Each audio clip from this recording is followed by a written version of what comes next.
So we're going to make Led Zeppelin IV an actual rock opera for the Fellowship of the Ring.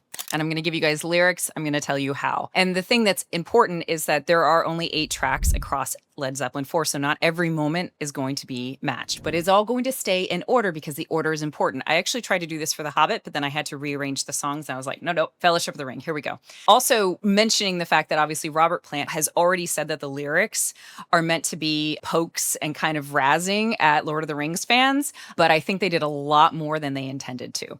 First, we have Black Dog. Black Dog and Rock and Roll are from the perspective of the ring. Black Dog is all about its raw and chaotic energy. It is all about the ring and its journey to get to Bilbo and Frodo and then to awaken once Smeagol or Gollum says this is where the ring is. Eyes that shine burning red, dreams of you all through my head. Anybody who touches the ring in particular sees the eyes that are shining, burning red. I gotta roll, can't stand still, got a flaming heart, can't get my fill. I can't rest until I'm back on the hand of Sauron, and none of these other people are gonna give me my fill of the power and the coalescence of power that I'm going to get by being back with Sauron. So then, rock and roll. This is the ring on the move.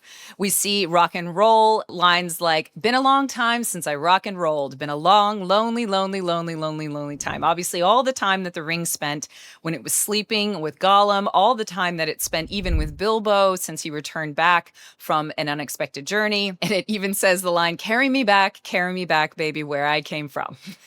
Like, you really can't get any more obvious. First 2 songs are from the ring's perspective. And then we have a shift to the Battle of Evermore, which has some of the most obvious references to the Lord of the Rings. They even mention the ring wraiths. And this is the ring's journey from effectively as soon as Aragorn comes into the battle that happens on Weathertop with the ring wraiths and Aragorn and Frodo getting stabbed. And lines like, the drums will shake the castle wall, the ring wraiths ride in black. This is the line I love. This is Aragorn's line. The pain of war cannot exceed the woe of aftermath.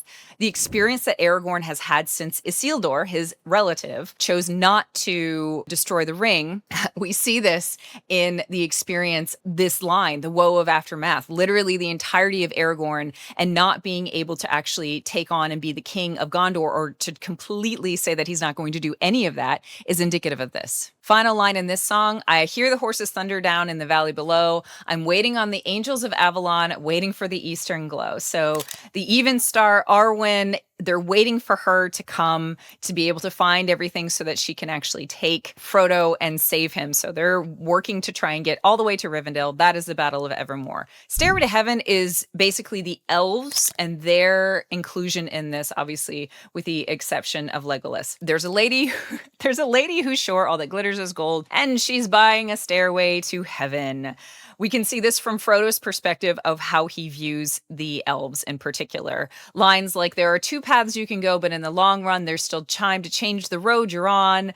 Recognizing that Gandalf is giving Frodo a choice. You can go with the ring or you can go away from it. You can choose to how you do it. So basically, the Stairway to Heaven is everything from when Arwen comes in particular to save Frodo, his experience in convalescence trying to recover from the stab that he got on, from the wound that he got on Weathertop, his experience of almost dying in that, and then the council. So when the music changes, that's when the council starts to form the Fellowship of the Ring. And there's a line in here that happens which says, as we wind on down the road, our shadow's taller than our soul. There's a recognition of the shadow of the ring that is over the Fellowship of the Ring, and how the soul of the Fellowship is never, the shadow is going to break the Fellowship. We know this. This is a foreshadowing of what will happen.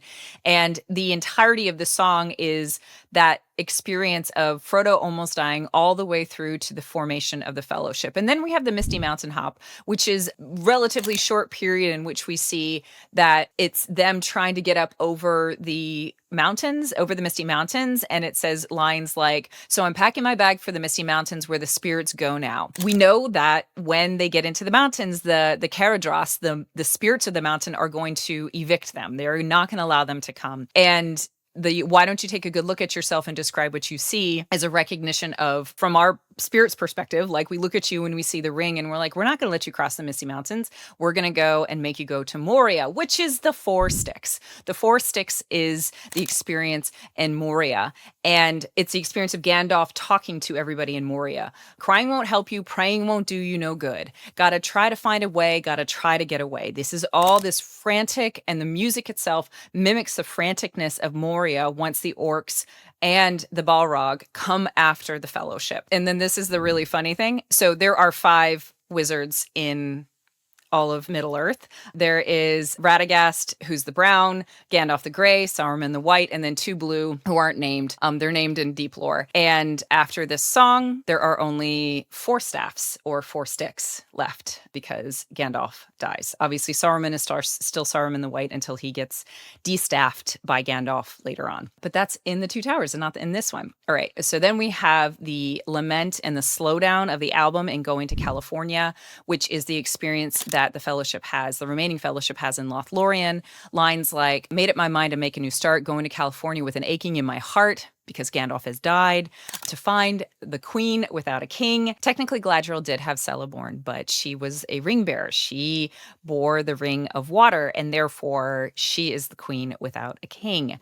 And it says, standing on a hill in my mountain of dreams. So that is Frodo's experience, in which the ring and the experience of him trying to give away is him still experiencing the trauma from Weathertop, knowing that he has to go to the mountain of my dreams, which is going to be Mount Doom. And then we have when the levee breaks, when the Fellowship breaks. Lines like, if it keeps on raining, the levee's going to break. When the levee breaks, I'll have no place to stay. This is from Frodo's perspective, because Boromir has been pushing on the levee the entire time. The levee is the Fellowship that says that we will protect you, Frodo, so that you can carry out your duty, and we won't take it for ourselves. And obviously the levee breaks, which causes Boromir to die, which causes the Fellowship to break, and everybody has to go down, and the Fellowship goes down. And the lyric repeats in this, going down, going down, going down, going down, because we know that Mordor is south. So Frodo now has to go down. He has to go down. He has to go down. And it's from his perspective. So let me know how you think about this. If you've heard about this before, because I literally looked everywhere to see if anybody had actually done the direct correlation. I couldn't find it,